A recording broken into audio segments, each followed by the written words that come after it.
네, 정말 무엇 때문에 우리 증시가 이렇게 힘든 1월을 보내고 있을까 많은 분들 의아해 하실 겁니다.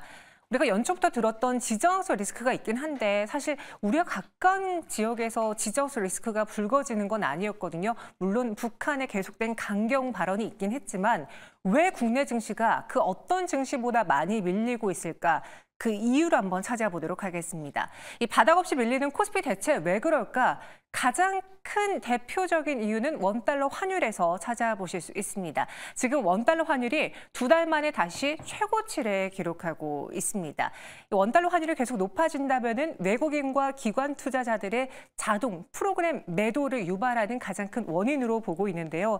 실제로 연초 들어서 기관 쪽의 매도 물량이 컸고요. 기관 안에는 금융투자, 연기금, 투자 신탁의 꾸준한 매도세가 나타나줬습니다.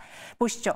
오늘 장중에 1,344원을 훌쩍 넘었던 원달러 환율이었고요. 제가 조금 전에 살짝 봤을 때는 1,343원대에서 움직이고 있습니다. 지난 11월 2일에 장중에 기록했던 1,348원 50전 이후로 2달여 만에 지금 다시 최고치를 기록하고 있는데요. 왜 원달러 환율이 이렇게 떨어지는지 그 배경을 보면은 지정학적 리스크도 있지만 일단 미국의 금리 인하 가능성이 떨어지고 있기 때문입니다. 다음 장 보시죠. 일단 간밤 크리스토퍼 월러 미국 연방준비제도 이사의 발언으로 살펴볼게요. 최근 인플레이션 완화가 긍정적으로 평가를 보여줬다. 그런데 그로 인해서 올해 금리 인하를 할 확률이 높아졌는데 현재도 그럴까라는 퀘스천 마크를 붙였습니다. 금리 인하는 체계적이고 신중하게 이루어져야 한다며 과거처럼 빨리 인하할 필요 없다라고 발언을 한 거죠. 실제로 3월에 FOMC 이번 회의에서 금리 인하 확률은 기존의 77%였는데요. 61%로 낮아지고 있고요. 금리 동결의 확률은 11.5%에서 37%로 오히려 높아지고 있습니다. 지난해 우리가 연말 산타랠리를 생각했을 때 그때 산타랠리가 나온 이유는 올해 금리 인하 가능성이 커졌기 때문이에요. 먼저 축포를 떨어뜨렸는데 알고 보니까 당장 3월에 금리 인하 가능성이 점점 낮아지고 있다는 게 우리 시장의 불안감을 밀려주고 있고요. 그로 인해서 원달러 환율의 강세, 또 미 국채 금리가 다시 반등하는 모습. 이로 인해 외국인과 기관이 발을 빼고 있다라고 풀이해봐도 좋을 것 같습니다. 박수범 이사님. 일단 오늘 원달러 환율이 좀 올라간 것이 시장에서 가장 큰 매도 트리거 역할을 해줬다라고 판단하고 있고 이 연준의 매파적인 발언도 좀 문제가 됐는데요. 일시적인 시장에 충격으로 미칠까요? 아니면은 계속 꾸준히 3월 FOMC 회의가 나올 때까지 이런 불안한 심리가 우리 증시를 억누를까요? 일단 저는 오늘까지 이렇게 추가적으로 크게 조정받은 부분들은 일단 뭐 저는 기술적 반등이라도 좀 나올 수 있는 위치라고 저는 판단하고 있습니다. 네. 뭐 그렇게 생각하는 이유는 외국인들이 선물 쪽 계약을 좀 보게 되면 지난달 12월 달 같은 경우에는 32,500건을 이제 롱 포지션을 좀 잡았었죠. 뭐 그렇게 했다가 이달 들어서 대략적으로 지금 현재 5만 개가 넘는 매도를 계속해서 지속하고 있습니다. 뭐 그러다 보니까 뭐 시장 자체가 지금 현재 힘도 없고 코스피도 마찬가지고 코스닥도 마찬가지고 그나마 이제 코스피 대비해서 코스닥이 그나마 좀 선방을 좀 해주는 분위기였는데 뭐 코스피에 대한 내용들은 계속해서 좀 뭐라고 해야 되나요? 어느 정도 수급적으로 봤을 때 그리고 단기 조정으로 봤을 때 이제는 거의 단기 저점은 왔고 기술적 반등이라도 나와줄 수 있는 위치니까요. 그래서 우리 시청자분들이 너무 걱정할 필요는 없다라고 말씀드리고 싶습니다. 이상엽 이사님의 생각은 어떠신지요? 사실 이것이 최근의 하락이 어떻게 보면 우리 증시에 유독 차갑게 다가오긴 했지만 전 세계적으로 3월에 금리 인하 가능성이 낮아지면서 좀 불안했다는 건 사실이거든요. 그럼 3월 FOMC 회의가 다가올 때까지 이번에 금리 인하 물 건너갔네라는 신호가 정말 확정적으로 나올 때까지 계속 외국인과 기관 투자자들의 매도를 유발하는 혹은 그런 빌미를 주는 악재로 작용할 것 같은데 너무 과하게 해석한 걸까요? 과한 부분도 약간 있는 것 같은데, 네. 이렇게 그래, 지금이 바닥이야라고 확실히 얘기하기는 좀 살펴볼 것들이 여러 가지가 있다는 말씀 드리고 싶고, 이번에 1월 31일 날 FOMC가 매우 중요한 것 같습니다. 새해 첫 FOMC이기도 하지만, 지난 12월 FOMC 회의록을 오픈해 보니까, 금리 인하 논의가 없었어요. 그러면은, 3월에 금리 인하 지금 가능성도 많이 낮아지고 있는데 1월에 첫 FOMC에서 그래 우리 금리 인하 그동안은 논의 안 했지만 이번에 할 거야.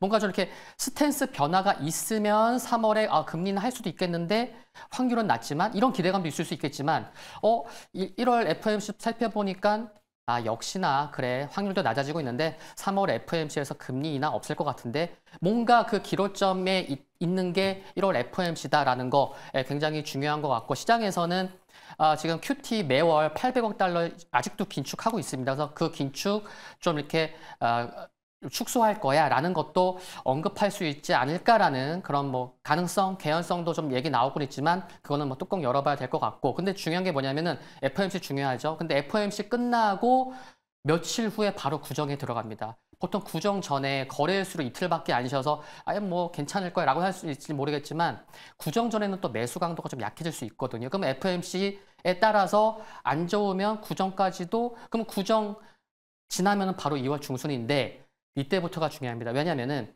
2월 중순이면요.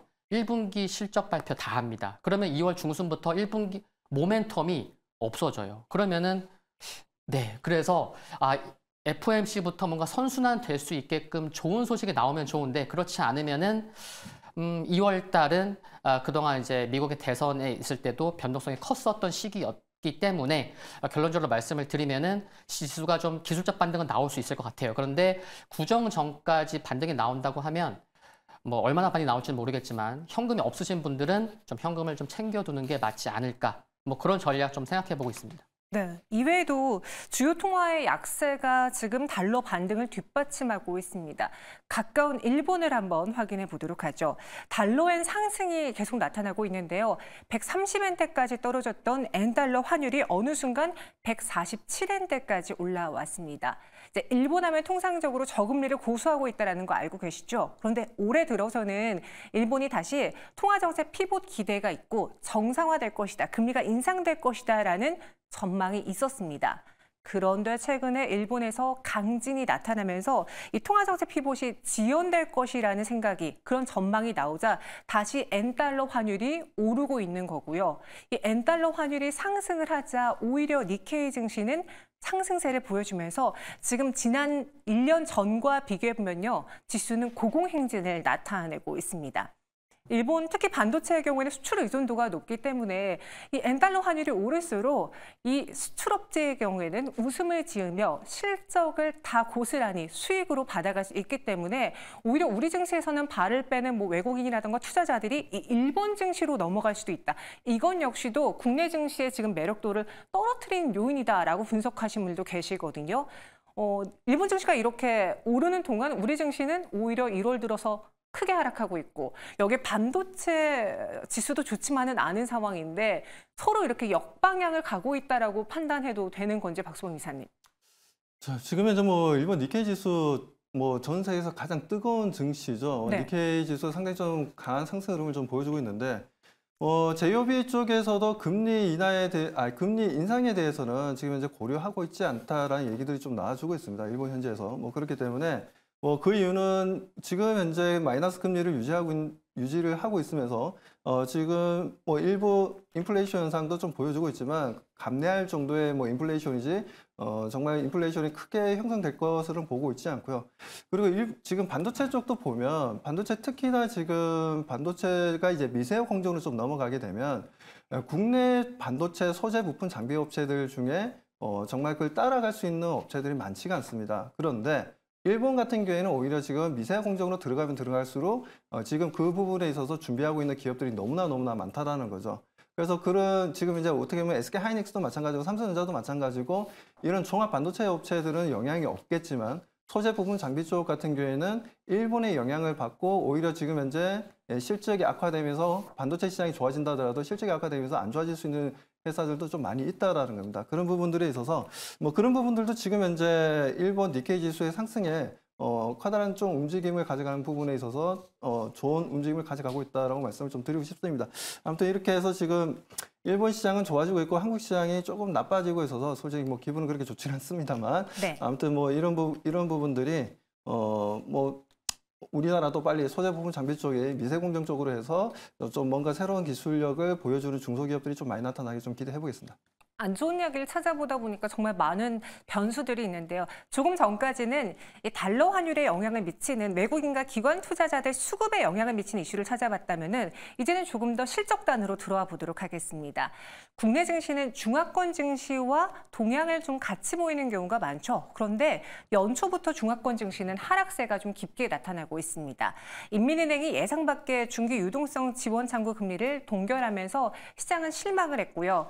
최근에는 대만 선거에 따라서 대만과 중국 간의 갈등이 불거질 것 같다. 그리고 탈중국화가 더 가속화되면 어떡할까라는 것이 중화권 증시를 억누르고 있습니다. 4대 대도시 아파트의 거래 절벽도 나타나면서 이 경제에 대해서 도통 살아날 기미가 보이지 않는 중국이 그로 인해서 국내 증시에도 투자 심리 악화로 영향을 미치고 있고 실제 우리 시장으로만 들어와 봐도 4분기 실적 시즌의 기대의 안도보다는 우려가 더 큰 상황이에요. 앞서 발표된 삼성전자, LG에너지솔루션, LG전자 모두 다 4분기 실적 예상치를 모두 하회하면서 어닝쇼크 수준이었고요. 이로 인해서 연초 대비해 이번 4분기 전체 국내 기업들의 실적 전망치가 9.5%나 하향 조정됐습니다.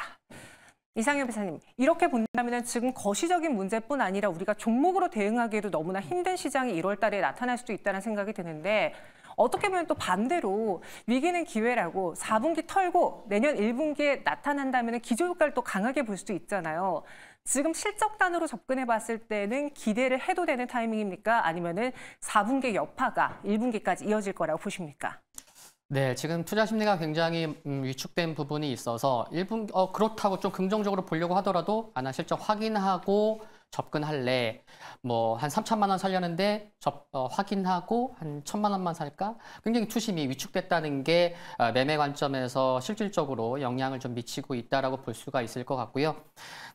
대중 수출, 뭐 미국 쪽의 수출이 더 크게 굉장히 크게 늘었기 때문에 그런 거 있고 중국 쪽 안 좋은 거는 많이 압니다. 그렇지만 1월 1일에서 1월 10일까지의 수출 지표가 났죠. 대중 수출이 10.1% 전년 동기 대비해서 상승했거든요. 그래서 이번 1월 달 마감했고 2월 1일 날 대중 수출을 살펴보면 한 20개월 만에 증가할 것으로 좀 기대가 되는 부분은 있다는 거. 근데 중국 문제는 정말 매우 복잡한 문제입니다. 어제 오늘 얘기가 아니고 내년도 문제 있을 수가 있고요. 그래서 IMF 게오르기바 총재도 그런 얘기를 했죠. 중국이 대폭 성장 둔화를 막기 위해서는 구조개혁이 필요하다라고 해서 지금 경제 뭐 부양책뿐만이 아니고 시스템적으로도 많은 좀 변화가 필요하다라는 말씀을 드리고 싶고 마지막으로는 경기 회복 기대감은 체감적으로는 현실에서 좀 느끼기는 어려울 것 같긴 한데 그래도 주식시장에서 체감으로 좀 나아지고 있구나라는 것은 수출을 통해서 좀 확인할 수 있을 거고 그러면은 그동안 많이 힘들었던 부분은 그 수출 개선되는 지표를 통해서도 좀 힘들었던 곳은 그래도 좀 기술적 반등이라도 나오지 않을까 그렇게 좀 결론 맺고 싶습니다. 기술적인 반등은 나올 수 있다. 반등이 추세 반등으로 좀 나왔으면 하는 바람도 있는데요. 정리해 볼게요. 박수범 이사님. 1월 현재까지는 최악의 1월로 겪고 있다는 평가입니다.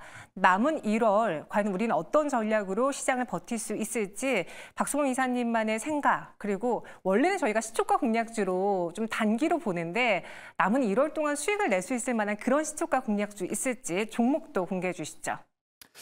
네, 지금 뭐 우리 시청자분들이 오늘 같이 이렇게 뭐 코스피도 마찬가지고 코스닥도 마찬가지고 중소형주, 대형주 할 것 없이 같이 좀 내려오다 보니까 심리적으로 많이 좀 부담스러우실 겁니다. 하지만 제가 봤을 때는 지금 현재 선물의 움직임으로 봤을 때는 거의 다 왔다라고 좀 봅니다. 뭐 그렇기 때문에 너무 걱정하지 마시고요.